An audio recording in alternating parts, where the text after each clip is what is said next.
여러분 안녕하십니까? 이은무 선교사의 선교행전이라고 하는 제목으로 여러분들에게 강의 내지는 저희의 그 선교적 삶을 같이 나누는 그러한 시간을 갖고 있습니다. 우리가 사도행전을 공부하면 공부할수록 우리는 선교의 열정이 불타게 될 것이고, 또 사도행전에서는 정말 이 선교가 무엇인가, 또 교회의 역할이 무엇인가, 또 우리 개인의 선교적 사명을 어떻게 펼 것인가, 이러한 그 지혜들이 가득 들어있는 책이다, 이렇게 생각이 되어지기 때문에 이 사도행전을 가지고 선교 얘기를 하고 있습니다. 너무 방대하기 때문에 이 짧은 시간에 뭐 다 얘기할 수는 없죠. 뭐 어떻게 보면 수박 겉핥기 같은 그런 생각도 들고요. 그러나 이제 우리가 이 몇 장 이렇게 하면서 보는 것은 뭐냐면 그 핵심적인 그런 규절이 있더라고요. 그 규절들을 가지고 우리가 말씀을 드리는 것이 옳겠다, 이런 생각을 하게 되어서 오늘은 그 4장의 순교 정신이 만든 선교라고 하는 그런 제목으로 한번 생각을 해보도록 그렇게 하겠습니다. 우리가 사도행전 1장 8절이 핵심, 그리고 키, 아니면 요절이라 이렇게 말할 수 있겠죠. 예수님께서 승천하시기 전에 제자들에게 주신 그 위대한 지상명령, 마태복음 28장에 되어 있습니다만은 이 사도행전 8장은 예루살렘에서 주셨다고 하는 것이죠. 마태복음 28장의 메시지는 사실 갈릴리에서 주셨지만 승천하시기 전에 주신 말씀은 바로 사도행전 1장 8절이다. 거기에 이제 권능이라는 말씀에 대해서 우리가 많이 생각을 해봤고요. 증인이라고 하는 그런 말씀이 있죠. 증인을 그 원어에는 마르투스라고 표현을 했습니다. martyr라고 하는 것은 이제 순교자, 그런 뜻이죠. 자, 그러니까 증인이 된다고 하는 것은 순교자가 된다, 그런 말씀하고 같은 것이다, 이렇게 생각을 합니다. 그래서 예수님의 제자들은 요한을 빼놓고는 다 순교를 당했죠. 우리가 예수님의 12 제자 중에서 가룟 유다 빼고, 그리고 반모섬에 갇혀있던 요한을 빼면, 요한은 사실은 가룟섬에서 풀려나서 에베소에서 활동을 했다고 이렇게 얘기를 하고 있습니다. 그래서 제 수명에 죽은 사람은 요한뿐이 없고요. 다른 10명의 제자들은 다 순교를 당했는데, 아마 예수님께서 이와 같이 사도행전 1장 8절에 순교하라, 증인이 되라, 이런 말씀에 따른 결과라고 생각을 하고 있습니다.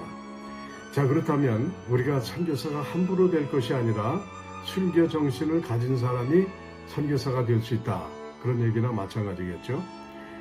자, 그런데 순교를 아무나 할 수 있습니까? 또 순교가 얼마나 두려운 그러한 일입니까? 순교를 당한 사람들은 십자가에 못 박은 사람들, 또 불에 타임을 받은 사람들, 그리고 목을 베어 죽은 사람들, 이런저런 그 모습들을 보면 이 순교가 이렇게 쉬운 것은 아니다, 두려운 것이다 하는 생각을 합니다. 그러나 적어도 우리는 순교를 못하더라도 선교는 희생의 결과다, 이런 얘기를 할 수 있지 않겠는가, 이런 생각을 합니다. 희생을 하려고 하는 그런 정신을 가진 사람만이 선교사가 될 수 있고, 선교사가 된 사람은 희생을 또 따른다고 하는 사실로 우리가 결론을 내려야 되겠다. 그렇다고 하면 하나님은 거기에 따르는 많은 대가를 우리에게 지불하시고 또 많은 열매를 맺게 하신다는 것을 저는 크게는 아니지만 이 정글 사역을 하면서 많이 느끼게 되었다고 하는 것입니다. 말라리아도 걸리고 또 여러 가지 물에 빠지기도 하고 오토바이에서 넘어져서 다리가 다치고 이런 사건들이 있었지만, 이런 것들이 다 결국은 교회를 세우고 주의 말씀을 증거하는데 꼭 필요한 그런 환경과 요소가 되었다고 생각한다면, 지금까지 만들어진 많은 교회들과 신학교들이 결국은 그러한 희생의 대가가 아닌가, 이런 생각을 해볼 때가 있습니다. 그래서 우리가 잘 아는 시편 126편 5절, 6절에 그런 말씀이 있죠. 눈물을 흘리며 씨를 뿌리는 자는 기쁨으로 거두리로다. 그리고 울며 씨를 뿌리러 나가는 자는 반드시 기쁨으로 그 곡식단을 가지고 돌아오리로다. 곡식당을 가지고 돌아온다. 이렇게 말씀하셨습니다.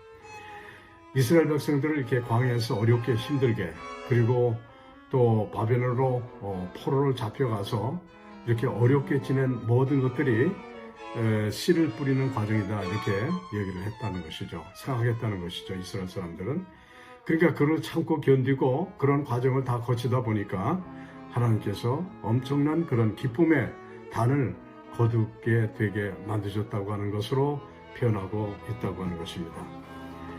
자, 베드로가 그러면 죄들은 어떻게 했는가 하는 것을 우리가 한번 살펴볼 필요가 있습니다.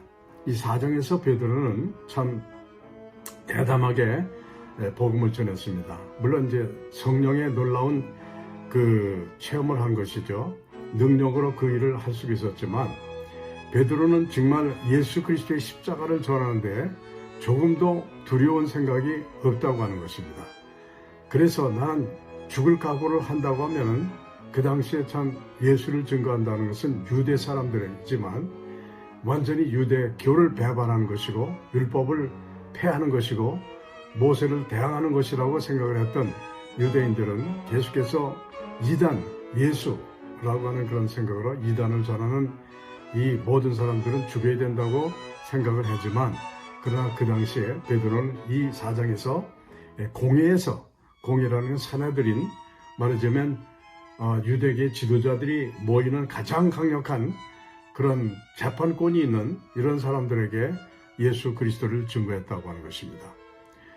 자, 그러면서 이 사도들에게 네가 무슨 권세로 이 이름을 전하는 것이냐, 뭐 여러 가지 질문을 하고 대적을 하지만 놀라운 사건들이 일어나는 것은 뭐냐면 사람들이 이제 병고침을 받게 되고 또 수많은 사람들이 주님 앞에 나오고, 그래서 그 전에도 보면 4장 4절에 보니까 5,000명이 주님 앞에 회개하고 나오는, 3,000명, 5,000명, 그리고 셀 수 없는 사람들이 나오는 걸 보면서 공회의 사내들인 그 멤버들은 이런 사건들을 그냥 좌시할 수가 없다. 그러면 이것이 하나님으로부터 온 것이냐, 아니면 진짜 우리가 생각하는 율법을 배반하는 그런 이단들이냐 하는 그런 것에 대해서 해답이 없다고 하는 것입니다. 그런데 베드로는 그러한 상황 속에서 자기들을 죽이려고 하는 그런 사람들 상황 속에서 계속해서 대담하게 증거하죠. 그래서 너희가 모든 이스라엘 백성을 알라. 너희가 십자가에 못 박고 하나님이 죽은 자 가운데 살리신 나사렛 예수 그리스도 이름으로 이 사람을 강건하게 되어 너희 앞에 섰느니라 하면서 이 병든 사람이 다시 살아났다. 다시 고침을 받았다. 걷지 못하는 사람이 일어났다. 이런 놀라운 사건들을, 사실 이것은 우리의 인간의 힘이 아니라 바로 그리스도의 이름으로 강건하게 되었다 하는 것을 얘기를 하면서, 너희들은 못 쓸 돌이라고 생각하면서 버렸지만 하나님께서 이 돌을 이 성전의 머릿돌로 만드셨다, 이렇게 증거를 하고 있다고 하는 것입니다. 그러면서 우리가 잘 아는 대로 4장 12절에 아주 핵심적인 우리 복음 전파에 필요한 메시지죠.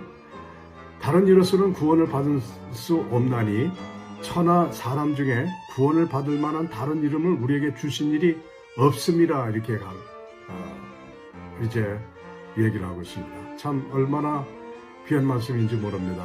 이 말씀은 우리가 날마다 외고 또 대담하게 증거해야 될 것이고, 우리는 이 사람을 대할 때나 또는 대할 때나 또 우리가 이렇게 불교인들을 대할 때, 다른 종교를 대할 때 사실 우리가 확신하게 믿는 것은 뭐냐면 천지를 창조하신 그 하나님, 그러니까 이 지구의 모든 사람들의 주인이신 하나님, 지구를 책임지시는 하나님, 지구를 소유하고 계신 하나님은 이 인간들의 구원을 위해서 다른 이름 주신 일이 없다. 다른 이름을 주신 일이 없어요.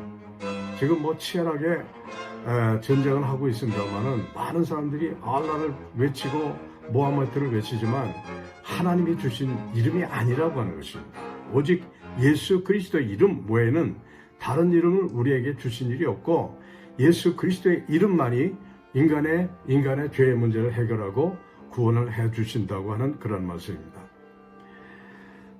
그래서 또 한 가지 이제 우리가 명심할 것이 뭐냐면 4장 19절에 보니까 베드로와 요한이 대답하되, 참 베드로와 요한이 이렇게 한 짝이 돼서 참 파트너가 돼서 똑같이 말을 합니다. 뭐라고 그러면 하나님 앞에서 너희 말을 듣는 것이 하나님 말씀을 듣는 것보다 옳은가 판단하라. 너희들이 아무리 외치고 율법을 외치지만 우리가 그 말씀을 들을 수는 없다. 왜 그러냐면 우리가 보고 들은 것을 말하지 아니할 수 없나니 그랬어요. 내가 보고 들은 것을 말하지 않을 수가 없다고 하는 것입니다. 자, 그러니까 결국은 베드로와 요한은 죽음을 무릅쓰고 그 마르투스의 정신을 가지고 순교적 정신을 가지고 결국은 사람들에게 메시지를 전하고 그 핵심 메시지는 예수 그리스도만이 오직 구세주라고 하는 담대하게 말씀하실 뿐 아니라 이와 같이 내가 보고 들은 것을 내가 내 눈으로 봤고 내 귀로 들었던 것을 내가 증거하지 않을 수가 없다고 하는 그런 대담성을 가지고 복음을 증거했습니다. 모든 사람들이 다 놀란 것이 뭐냐면 여기 보니까 본래 학문이 없는 범인인데 어떻게 이렇게 대담하게 복음을 전할 수 있고 정말 확실하게 전할 수 있느냐, 또 많은 사람들 감동시킬 수 있느냐 있는 점에 대해서 놀란다는 것이죠. 자, 그래서 결국은 우리가 오늘 이 말씀을 통해서 깨달을 수 있는 것은 뭐냐면 하나님께서 우리 종들에게 하나님의 종 베드로와 요한 그리고 우리들에게 성령 충만하게 하셔서 대담하게 하게 하신다. 우리는 거기에 반응하고 그 성령을 가지고 성령의 능력으로 우리는 대담하게 복음을 증거할 수 있어야 된다. 그 다음에 희생정신, 순교정신을 가지고 나갈 때 하나님께서는 우리의 환경, 우리의 지식, 어떤 백그라운드를 가지고 있든 간에 우리를 통해서 하나님은 놀라운 기적의 역사가 나타나는데 사람들을 회개시키는 일과 사람들을 살리는 일과 사람들에게 낫게 하는 일과 사람들이 세우는 그러한 일을 하게 할 수 있다고 하는 사실을 오늘 말씀을 통해서 깨닫게 됩니다. 다음 시간에 또 뵙도록 하겠습니다. 감사합니다.